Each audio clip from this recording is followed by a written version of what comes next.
কিন্তু দেখে শুনে থাকবে আর দুপুরে লাঞ্চটা কিন্তু ঠিকমতো করবে।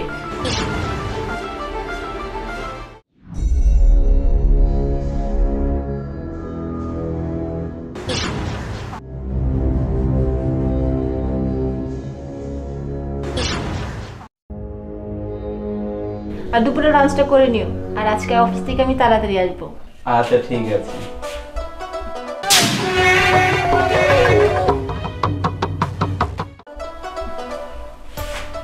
তাহলে আমি এখন আসি। ঠিক আছে, যাও, দেখে শুনে যেও। তুই তোর সাহেবের খেয়াল রাখিস। ঠিক আছে। আর তোর সাহেবের কখন কি লাগে না লাগে সেটা কিন্তু দেখবি। আর যদি তোর সাহেব তোর নামে কোনো কমপ্লেন দেয় তাহলে কিন্তু তোর খবর আছে, কারণ এই বাড়িতে তোকে এনেছি তোর সাহেবের জন্য। আর যদি কাজে কোনো উল্টাপাল্টা করিস তাহলে কিন্তু তোর খবর আছে। কথাগুলো যেন মনে থাকে। আমি এখন অফিসে যাচ্ছি। ঠিক আছে ম্যাডাম, আপনি যা বলতেছেন আমি তাই করব। সাহেবের যত্ন আমি ঠিকঠাক মতো নিব। আপনার চাইতে অনেক বেশি ভালো করে আমি সাহেবের যত্ন নেব। সাহেব যা বলবো আমি তাই করবো ম্যাডাম। তোমার যখন যা লাগবে ওকে বলবে। আর আমি যে অফিসে যাই, অফিসে গিয়েও কিন্তু আমি তোমাকে নিয়ে টেনশনে থাকি যে তুমি কি করছো না করছো, সেগুলো আমার মাথার ভিতর ঘোরাফেরা করে। আর আচ্ছা, তোমার না একটা বিজনেস মিটিং ছিল? হ্যাঁ আছে, ওটা করবে না? হ্যাঁ অবশ্যই করবো, করবো না কেন। তাহলে আজকে অফিসে যাবে না তুমি? অফিসে যেতে হবে না, অনলাইনে সেটা কাজ সেরে ফেলতে হবে। ও আচ্ছা, তাহলে তো ভালোই হলো। খেয়াল রাখবে কিন্তু নিজে, আমার কিন্তু টেনশন হয়। তুমি টেনশন করো না, তুমি অফিসে যাও, আমি নিজের খেয়াল নিজে রাখতে পারবো। আচ্ছা ঠিক আছে। এই তোর সারার জন্য একটা দুধ নিয়ে আসিস, আমি গরম করে রেখেছি। ঠিক আছে? হ্যাঁ, এত টেনশন করতে হবে না, তুমি যাও। আচ্ছা ঠিক আছে, ভালোভাবে থাকবে। হ্যাঁ হ্যাঁ, যাও, দেখে শুনে যাও। হ্যাঁ, আচ্ছা ওকে। আমাকে কল দিও। আচ্ছা ওকে। পিরিতি পিরিতি পিরিতি পিরিতি পিরিতি রীতি রীতি শেখাই সজনী গো। আচ্ছা, তুমি আমাকে সময় দিতে চাও না, এটা কেমন হয় বলো তো?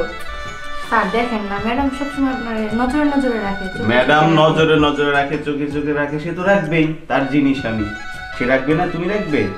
তুমি তো অবশ্যই একটু রাখতে হবে। আমিও তো রাখি স্যার। হ্যাঁ, তুমি যে কত রাখো সেটা তো বুঝতেই পারি।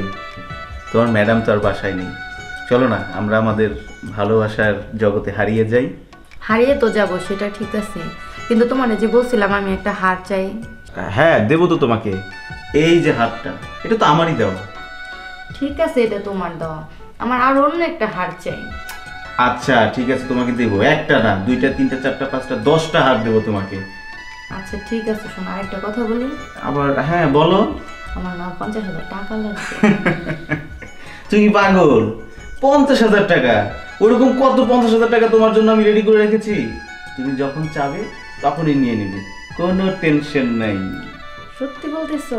হ্যাঁ সত্যি বলতেছি। দিবা তো? আহা দেবো, টেনশন করো কেন? প্রমিস? প্রমিস।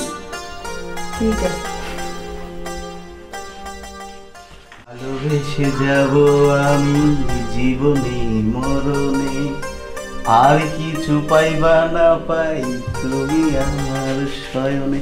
আচ্ছা কেমন লাগলো? খুব ভালো লাগছে, অনেক সুন্দর গান গাও। তুমি অনেক সুন্দর, অনেক মিষ্টি, অনেক রোমান্টিক, কিন্তু আমার বউটা কেমন যেন আনরোমান্টিক, বুঝলে? তাই নাকি? হ্যাঁ। চোখে ছেড়ে দাও, আমাকে নিয়ে আসো। ছেড়ে তো হুট করে দেওয়া যাবে না, কারণ এই যে বাড়ি গাড়ি দেখছো অনেকটা তো ওর। এখন যদি ছেড়ে দেই তাহলে কি এগুলো কিচ্ছুই পাবো না, পরে তোমাকেও দেওয়া হবে না, আমারও থাকবে না।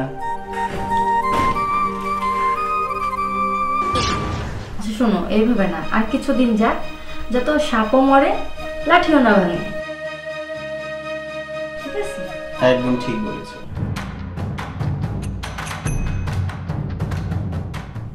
আচ্ছা আমার মাথাটা একটু বুলিয়ে দাও, আমি একটু ঘুমিয়ে নিই।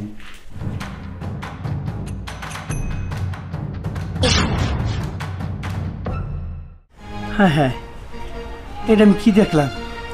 ম্যাডাম আর স্যারেরা ভালোবেসে বিয়ে করছে। ম্যাডাম প্রতিদিন অফিসে চলে যাওয়ার পরে স্যার এই কাজে বেটির লোকে আকাম কুকাম করে। সিসি, এগুলো তো আমার মুখে নাও পাপ না। ম্যাডাম কালকে অফিসে যাওয়ার সময় ম্যাডামটা কইতে হইব, কারণ ম্যাডাম আমার মেয়ের মতো। আমার মেয়ে থাকলে আমার মেয়ের ভবিষ্যৎ তো আমি দেখতাম। ম্যাডামের প্রতি আমার কর্তব্য আমার বলতেই হইব।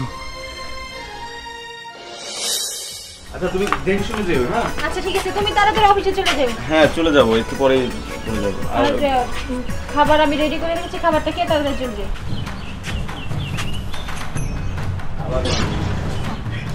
আচ্ছা সমস্যা নেই, তুমি অফিসে গিয়ে আমাকে ফোন দিয়ে একটা। আচ্ছা ঠিক আছে। অফিসে যাবো ঢং দেখা পাচ্ছি না, এত সময় লাগে। চাপ। দেখে শুনে যাবে। হ্যাঁ, টাটা।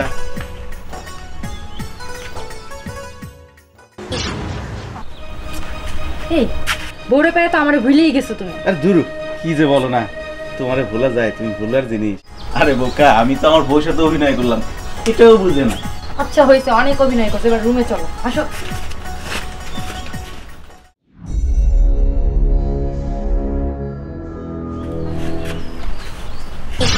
আজকে রুমে ঢুকলো না, এটা ম্যাডাম আমার জানাই কি হইব।